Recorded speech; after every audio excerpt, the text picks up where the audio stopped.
चलिए अब हम क्या स्टार्ट करने जा रहे हैं, ध्यान देंगे। अब हम स्टार्ट करने जा रहे हैं south Asian association for regional cooperation, मतलब 7 कंट्रीज की डिस्कशन। अब ये एसोसिएशन जो बनाई गई है क्या है, ये साउथ एशियन एसोसिएशन बनाई गई है। किसकी? बेसिकली इसका नाम है सार्क कंट्रीज। कौन सी कंट्रीज है? सार्क। और इस सार्क कंट्रीज के एसोसिएशन का मेंबर जो है वो हमारा क्या भी है? इंडिया भी है। तो यहाँ पे कौन कौन सी सार्क कंट्रीज आती है? तो साउथ एशियन एसोसिएशन है ये, समझ में आई बात? तो south Asian association was regional corporation वो established with the signing of SAARC charter in Dhaka में हुआ था in 1985। भाई ढाका में ये 7 कंट्रीज का क्या हुआ था? चार्टर साइन हुआ था। कब? 1985 में। अगेन देखो, जैसे चाहे ब्रिक्स की मैं बात कर रहा था या उसके पहले मैंने एशियन कंट्रीज की बात किया था, association of south east Asian countries की जो मैंने बात किया था, है ना। तो चाहे वो हो चाहे ये हो, सबका एजेंडा पर्पस जनरली क्या ही होता है? ऑलमोस्ट सेम ही होता है। वहां पे वो कोई अलग कंट्रीज का ग्रुप था, यहाँ पे कुछ और अलग अलग कंट्रीज का क्या है? ग्रुप है। वहां पे आपने देखे थे कि भाई साहब वहां पे अलग अलग कंट्रीज थी। म्यांमार था, उसका इंडोनेशिया था, वो थाईलैंड था। तो वो उसकी कंट्रीज के क्या थे? वो ग्रुप के क्या थे? मेंबर्स थे। तो ये ग्रुप के मेंबर्स कौन कौन है? अफगानिस्तान, बांग्लादेश, भूटान, इंडिया, मालदीव, नेपाल, पाकिस्तान, श्रीलंका। समझ में आई बात? ये सारे अफगानिस्तान से लेके, बांग्लादेश से लेके, भूटान से लेके, इंडिया से लेके, नेपाल से लेके, पाकिस्तान से लेके श्रीलंका तक, इसके क्या है? जो मतलब हमारे अड़ोस पड़ोस के दोस्त है। तो बेसिकली अगर मैं बताऊं तो हमारे अड़ोस पड़ोस के दोस्त है जो, उनका एक क्या बनाया गया है? 7 मेंबर स्टेट्स कंट्रीज का क्या करा गया है? एक एसोसिएशन बनाया गया है। अगेन ट्रेड को प्रमोट करने के लिए, कल्चर को प्रमोट करने के लिए, सोशल चीजों को प्रमोट करने के लिए, टेक्नोलॉजी शेयरिंग के लिए। समझ में आई बात? हमारे लोग वहां जाके पढ़ पाए, उनके लोग हमारे यहाँ आके पढ़ पाए, एक्सेप्ट पाकिस्तान। समझ में आई बात? वो सब तो है ही।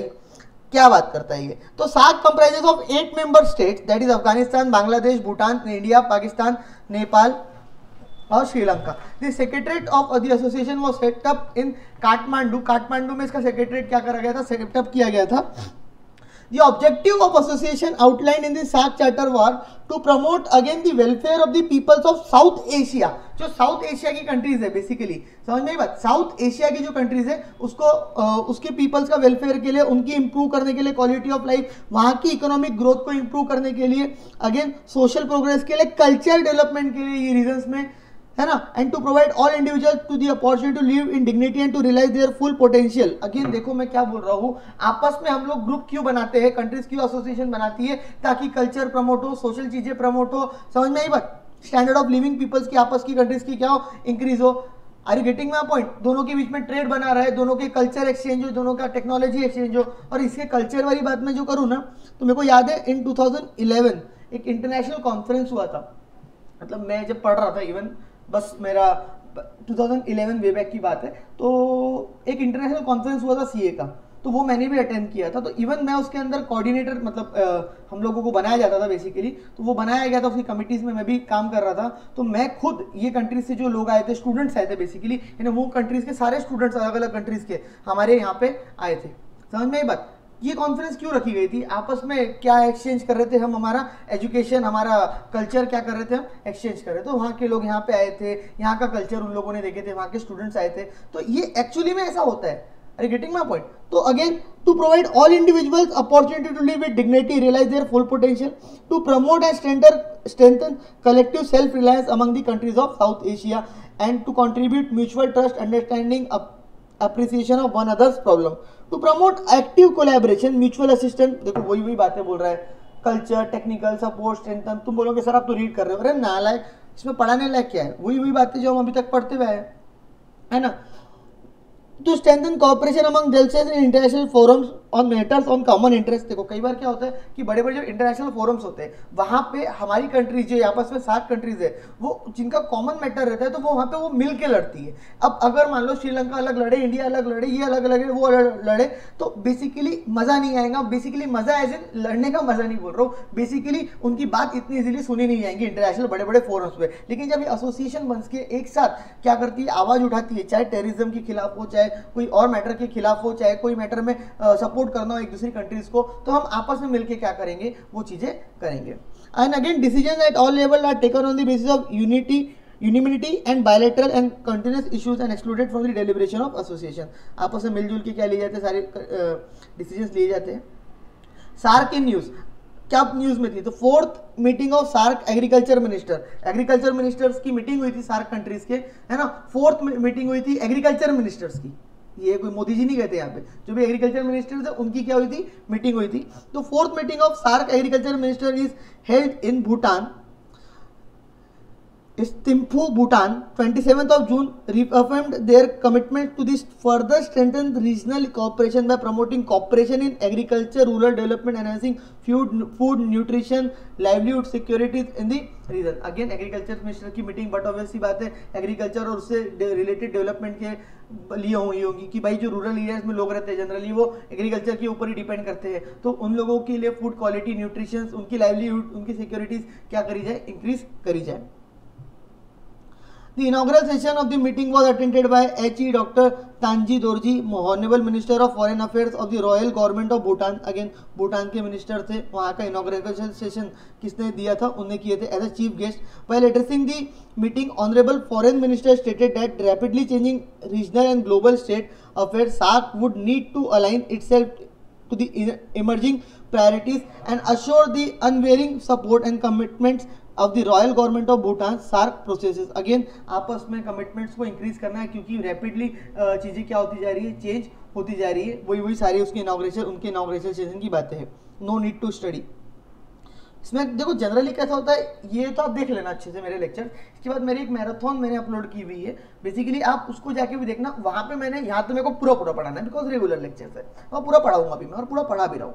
लेकिन जब आप मेरी मैराथन जाके देखोगे ना तो वो वहाँ पे आपको इनके अंदर कुछ मैंने हाईलाइटेड पॉइंट्स, मतलब around 250 main important points for your exams वहाँ पे मैंने बना रखे हैं, दे रखे हैं, यूट्यूब पे अवेलेबल है, again all at free of cost. ठीक है, तो उसमें से आपको ये चीजें समझ में आएंगी कि यार सर हर लाइन इंपॉर्टेंट नहीं है। बेसिकली कैसा है ना, ये न्यूज है, अब हर न्यूज आप नहीं पढ़ोगे और हर न्यूज के अंदर की हर लाइन आप नहीं पढ़ोगे। न्यूज के बारे में आपको पता होनी चाहिए कि 4th मीटिंग हुई थी सार्क एग्रीकल्चर मिनिस्टर्स की, because this is again knowledge. उसके अंदर थोड़ी बहुत बातें पता होनी चाहिए कि भाई रूरल और डेवलपमेंट ऑफ फूड, न्यूट्रिशन और लाइवलीहुड सिक्योरिटी से रिलेटेड बातें हुई थी। लेकिन अब ये नहीं कि भाई उसके अंदर ये पूरी लाइनें रट्टा लगा रहे हो, पैराग्राफ की पैराग्राफ रट्टा लगा रहे हो। अब पता नहीं, मेरे को बीच में एक बच्चे का फोन आया था, मेरी बात हुई उससे, तो मेरे को बोल रहा था कि सर हम तो सर एक काम करते हैं ना, पूरा जो करंट अफेयर्स दिया हुआ है छोटा सा है, बोले सर हम तो एक एक जो न्यूज दी हुई है, एक एक जो पॉइंट्स दिए हुए सबको रट्टा लगा लेते हैं। मतलब पागला गए हो क्या भाई, ऐसा नहीं। तुमको अगर करंट अफेयर्स में ज्यादा पढ़ना है तो न्यूज़पेपर्स पढ़ो, ज्यादा इकोनॉमिक टाइम्स पढ़ो, पुराने उठा के पढ़ो, आने वाले 2-3 महीने के जो रहते हैं आपस के, आपके एग्जाम्स के 2-3 महीने के जो रहते हैं, पुराने एकदम पुराने नहीं, वो पढ़ो आप, उसमें से कुछ पॉइंट्स निकालो, या आप जो मेरे लेक्चर है वो देखो, या मैराथन है वो देखो। ये नहीं कि भाई हर लाइन करंट अफेयर्स की हमारे लिए इंपॉर्टेंट है ही है। Are getting my point. अब नरेंद्र मोदी जी ने क्या बोला था वो थोड़ा सा हम पढ़ लेते हैं, उसमें से कुछ इंपॉर्टेंट पॉइंट है देखते हैं।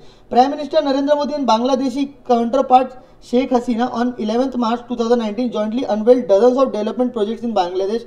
हमारे प्राइम मिनिस्टर जी ने बांग्लादेश के साथ बहुत सारे प्रोजेक्ट्स क्या किए थे, निकाले थे थ्रू वीडियो कॉन्फ्रेंस, अनवेल्ड किए थे। Both leaders unveiled E plates for supply of buses, trucks, inauguration of 36 community clinics, 11 water treatment plant, extension of national knowledge and in network to Bangladesh। भाई ये क्या हुआ था, अनवेल्ड मतलब यहाँ से पर्दे उठाए गए थे भाई, यहाँ पे ये प्रोजेक्ट का इनाग्रेशन बेसिकली किया गया था। उसके अंदर क्या क्या चीज़ें थी, उसके अंदर ये याद रखने वाली चीज़ें कि 36 कम्युनिटी क्लिनिक्स थे, 11 वाटर ट्रीटमेंट प्लांट्स थे और नेशनल नॉलेज नेटवर्क था टू बांग्लादेश। ठीक है, अगेन नो नीड। ठीक है, 9th सार्क फिल्म फेस्टिवल, ये तो सुनने में सर बड़ी मजा आती है।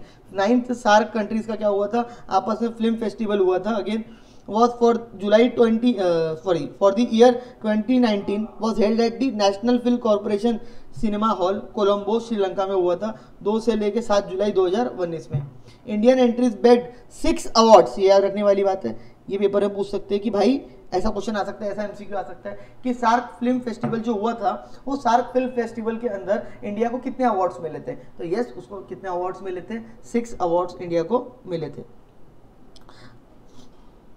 और ये बेस्ट फिल्म नागा कीर्तन, अब Bengali film was awarded the best feature film. एक बंगाली फिल्म जो है नागा कीर्तन, मैंने नहीं देखी है बट ऑब्वियसली बात है मेरे को बंगाली नहीं आती है पूरी क्या थोड़ी बहुत भालो भाषा वगैरह इसमें थोड़ा बहुत पता है ना, बढ़िया लैंग्वेज है बहुत, लेकिन अगेन मेरे को नहीं आती है। तो पॉइंट इज वो बेस्ट फिल्म का क्या मिला है, उनको अवार्ड मिला है। बेस्ट डायरेक्टर अवार्ड जो मिला था वो कौशिक गांगुली को मिला था। अगेन वही मूवी के लिए Riddhi Shane won the best actor award, ये याद रख सकते हैं।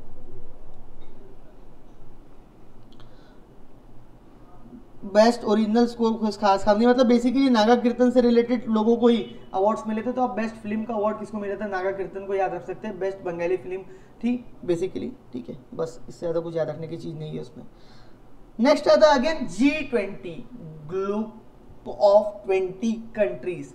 सर अभी हमने सार्क नेशंस पढ़े, हमारे पड़ोसी है ना, हमारे आसपास वाले लोग, फिर हमने सर वो उधर वाले के आसपास मतलब सिंगापुर, मलेशिया, उनके आपस के लोग के लिए एशियन पढ़े थे हमने, बराबर है। अब ग्रुप ऑफ 20 बड़ी बड़ी कंट्रीज जो ग्लोबल इकोनॉमिक कॉपरेशन के लिए इनका क्या बनाया गया, ग्रुप बनाया गया, मतलब इसके अंदर वर्ल्ड की जो टॉप कंट्रीज है बेसिकली, समझ में आई बात, जो आजू बाजू में नहीं है, समझ में आई बात, पड़ोसी वड़ोसी नहीं है, दूर दूर है, लेकिन आपस में इनके कॉपरेशन के लिए क्या बनाया गया है, एक ग्रुप बनाया गया जिसका नाम है G20। मतलब इसके अंदर मेजॉरिटी कंट्री आ गई, मेजॉरिटी जो ट्रेड होता है ना वर्ल्ड का, वो ये कंट्रीज के आपस में ही होता है, वो भी मैं आपको पढ़ाऊंगा, अभी नीचे हम पढ़ेंगे। मेजॉरिटी जो ट्रेड हो रहा है पूरे वर्ल्ड का, जो ट्रेड है वो बेसिकली 20 कंट्रीज के आपस में ही होता है जनरली, उसका 90%, 85% अगर बोलूं तो उसके अंदर Argentina, Australia, Brazil, Canada, China, France, Germany, India, Indonesia, Italy, Japan, Republic of Korea, Mexico, Russia, Saudi Arabia, South Africa, Turkey, United Kingdom, United States, European Union, छोटी मोटी पाकिस्तान पाकिस्तान नहीं इसके अंदर, उसको मत पकड़ देना, बड़ी बड़ी कंट्रीज। खैर, तो अगेन ये G20 कंट्रीज का ग्रुप बनाया गया। बेसिकली अगर मैं आपको बताऊं तो G20 countries accounts for 85% of the world's economy and 75% of world's global trade. बाप रे, मतलब जो पूरे वर्ल्ड की इकोनॉमी है उसका 85% ये बेसिकली ये G20 जो ग्रुप ऑफ 20 कंट्रीज है इनके पास है, मतलब ये कंट्रीज के है, और इसके अंदर जो पूरा वर्ल्ड का, अगर मान लो वर्ल्ड का 100 रुपए का ट्रेड होता होगा, एग्जांपल ले रहा हूं, 100 का ट्रेड होता होगा तो उसका 75% ये कंट्रीज का क्या है, ट्रेड है। बहुत बड़ी बात है, ये याद रख सकते हैं, पेपर में आ सकता है, समझ में बात। And 2/3 of the world population भी कंट्रीज के अंदर है, मतलब पूरी कंट्री की जितनी वर्ल्ड की जितनी पॉपुलेशन की 2/3 यहाँ पे, including more than half world poor. आगे समझ ही गए होंगे। G20 leaders meet annually at the G20 summit, finance minister, central bank governors meet regularly. देखो कैसा है ना, जो हमारी निर्मला सीतारमण जी है फाइनेंस मिनिस्टर, हाँ, और आरबीआई के गवर्नर है शशिकांता दास जी, है ना, तो ये लोग भली रेगुलरली मीटिंग्स इनकी होती है G20 ग्रुप्स के साथ, लेकिन जो प्राइम मिनिस्टर्स की मीटिंग होती है, लीडर्स की मीटिंग होती है, वो एनुअली होती है, साल में एक बार, यानी साल में एक बार जो मिलते हैं आपस में G20 कंट्रीज के जो हेड्स होते हैं, लीडर्स होते हैं, वो आपस में मिलते हैं। G20 ministerial meeting example health, trade, employment, agriculture also occurs at G20 presidency decides. हर साल मीटिंग में G20 की प्रेसिडेंसी डिसाइड होती है किसकी कंट्री के पास जाएंगी, और वहाँ पे ट्रेड से रिलेटेड, आपस में हेल्थ से रिलेटेड, एजुकेशन, एम्प्लॉयमेंट से रिलेटेड, एग्रीकल्चर से रिलेटेड चीज़ों के बारे में क्या होता है, डिसीजंस होता है। G20 engagement groups maintain a dialogue with the policy makers. This groups represent civil society, business, labour, इनसे रिलेटेड चीज़ों का। मतलब अगर मैं आपको बताऊँ इस पैराग्राफ में अगर बहुत इंपॉर्टेंट कुछ चीज़ें हैं तो ये जो मैंने यहाँ पे मार्क करके दी है 85%, 75%, और बेसिकली G20 मतलब अगेन ग्रुप है, लेकिन वो बहुत बड़ी बड़ी कंट्रीज का ग्रुप है, समझ में बात, और वो कंट्रीज जो है उसके अंदर हमारी इंडिया भी क्या है, मेंबर है। G20 group of 20 summit 2019 was held at the international exhibition centre Osaka Japan. ये पेपर में पूछ सकते हैं कि 2019 में समिट कहाँ पे हुआ था, बेसिकली ओसाका जापान में हुआ था।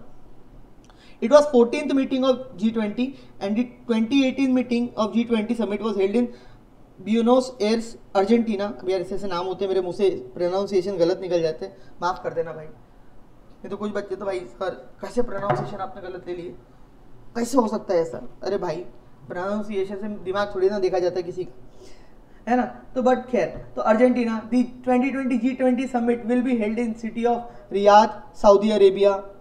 ठीक है भाई, 2020 की कहाँ पे, रियाद और सऊदी अरेबिया में बेसिकली होने वाली थी। दी 17 G20 will be held in India 2022। हाँ, हमारी इंडिया में भी होंगी, कब होंगी, 2022 में। मार्क करो, इंपॉर्टेंट लाइन पूछ सकते हैं पेपर में। अगेन ये न्यूज़ में से इंपॉर्टेंट पॉइंट्स ही तो निकालने और क्या निकालने हैं, ठीक है।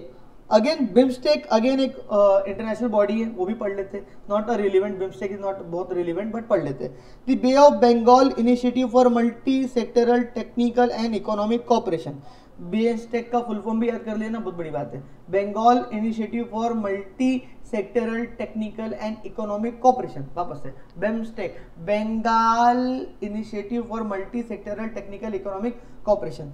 BMSTEC is a regional organization comprising of 7 member states laying the littoral and adjacent areas of Bay of Bengal. Bay of Bengal के आसपास के जो एरियाज है वो इसके कंट्रीज इसकी क्या है, मेंबर है. Constituting of contingencies, regional unity. The subdivisional organization came into being on 1997. इतना याद रख लेना. Through the Bangkok Declaration, it consists of 7 countries, 5 deriving from South Asia, that is Bangladesh, Bhutan, India, Nepal, Sri Lanka, and 2 from South East Asia, Myanmar and Thailand. मतलब basically वो बे of Bengal के आसपास जो countries है उसकी क्या है, members है बेसिकली बांग्लादेश, भूटान, इंडिया, नेपाल और श्रीलंका. ये होगी साउथ एशिया कंट्रीज. ये कौन सी कंट्रीज होगी, साउथ एशिया की. और south east Asia, Asian countries वाला याद है, हाँ, उसमें से 2 कंट्रीज है. कौन कौन सी, म्यांमार और Thailand.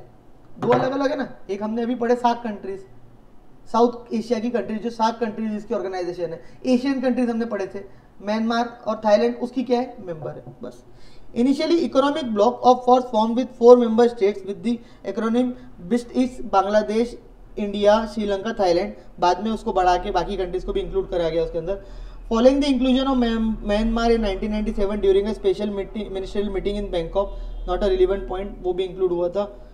With the admission of Nepal, Bhutan on 6th ministerial meeting. ठीक है. बेसिकली अगर मैं आपको बताऊं तो वो आपको ये बता रहा है कि स्टार्टिंग में 4 थी. हाँ, ये आपके पेपर में पूछ सकते हैं कि स्टार्टिंग में कितनी थी, है ना. बाद में धीरे धीरे कंट्रीज अलग अलग डेट्स पे क्या हो गई, आती गई. सर रट्टा लगा लेंगे, कोई जरूरत नहीं है. सिर्फ ये भी याद रख लिए कि कब फॉर्म हुई थी, 1997 में. स्टार्टिंग में कितनी कंट्रीज थी, 4 बस. कौन कौन सी थी याद रखना तो बहुत ही अच्छा है. और नहीं तो इसकी मेंबर कंट्रीज तो याद रखना पड़ेगा आपको, है ना. कौन कौन सी, बांग्लादेश, भूटान, इंडिया, नेपाल, श्रीलंका. बांग्लादेश, भूटान, इंडिया, नेपाल, श्रीलंका. और ये नहीं कि हर इसका एक्रोनिम बनाते जाएंगे, छोटे छोटे शॉर्ट फॉर्म बनाएंगे, कुछ कुछ का ही बनाना, नहीं तो याद ही नहीं रहेंगे. नहीं तो 20-20 के एक्रोनिम बना के रखेंगे. G20 उसका एक्रोनिम बना दिया उठा के. मैं भी देखता हूँ लोग ऐसे उसका एक्रोनिम बना के दे दिए बच्चों को. अरे मैं बोला भाई, मैं मान रहा हूँ वो G20 कंट्रीज के लोग याद रखना ठीक है, उसके अंदर याद रख लिए तो बहुत अच्छा है, पेपर में पूछने के चांसेस कम है. लेकिन उसके चक्कर में बच्चे का दिमाग खराब, कंफ्यूजन अलग. तुम 4 से 6 बार पढ़ोगे तो तुम्हारे दिमाग में कंट्रीज के नाम वैसे ही घूमेंगे. हर जगह एक्रोनिम बना के और शॉर्ट फॉर्म बना के क्या वो बना के मत चलो, नहीं तो तुम्हारे को क्या आएंगी, काफी दिक्कत जाएंगी. जहां जहां जरूरत है वहां बनाओ बस. The objective building such an alliance was to harness sharp and accelerated growth through mutual cooperation in different areas of common interest by mitigating onslaught of globalization and by utilizing regional resources, geographical advantage. Unlike many other regional grouping, BIMSTEC sector-driven cooperative organization starting with 6 sectors including trade, technology, energy, tourism, transport, fisheries. Basically ये जो start हुई थी किस purpose से हुई, trade, technology, energy, transport और tourism और fisheries को सपोर्ट करने के लिए, शेयर करने के लिए. ठीक है. BIMSTEC न्यूज में थी. इंडियन प्राइम मिनिस्टर, ये पॉइंट पेपर में आ सकता है कि इंडियन प्राइम मिनिस्टर की स्वेरिंग सेरेमनी जो हुई थी, जब हमारी शपथ ग्रहण हुई थी, हमारी मतलब नरेंद्र मोदी जी की, ठीक है, 2019 में, 2014 वाली नहीं बोल रहा मैं, 2019 में. तो leaders of from bay of Bengal initiative multi sectoral technical and economic cooperation, that is BIMSTEC countries and foreign envoys were invited. वहाँ पे उनको क्या किया गया था, इनवाइट. इस पेपर में पूछ सकते हैं. BIMSTEC से अगर कोई पॉइंट पूछा जाता है तो ये भी एक पॉइंट हो सकता है कि भाई इंडिया के जो मोदी जी है उनकी शेयरिंग सेरेमनी में किसको, कौन सी ऑर्गेनाइजेशन के लोगों को इन्वाइट किया गया था, तो that is BIMSTEC. International seminar on smart farming system, climate smart farming system. ठीक है. The 3-day international seminar on climate smart farming system for BIMSTEC countries organise in New Delhi. Department of agriculture research and education, ministry of agriculture, farmers welfare, all 7 BIMSTEC participate करे थे वो seminar में. खैर not a relevant point. ठीक है. Next is हमारे countries की national bodies, ये हमको पढ़नी है. इंटरनेशनल बॉडीज हमने पढ़ ली. अब हम अपनी कंट्रीज की नेशनल बॉडीज के बारे में पढ़ेंगे कि नीति आयोग क्या है, RBI क्या है, SEBI क्या है, CCI क्या है, insolvency of bankruptcy board of India क्या है, और ICSI क्या होता है. ये तो भाई पढ़ चुके हैं ICSI क्या होता है. ठीक है, बट स्टिल पढ़ेंगे यहाँ पे. ठीक है भाई, देखते हैं इसको भी.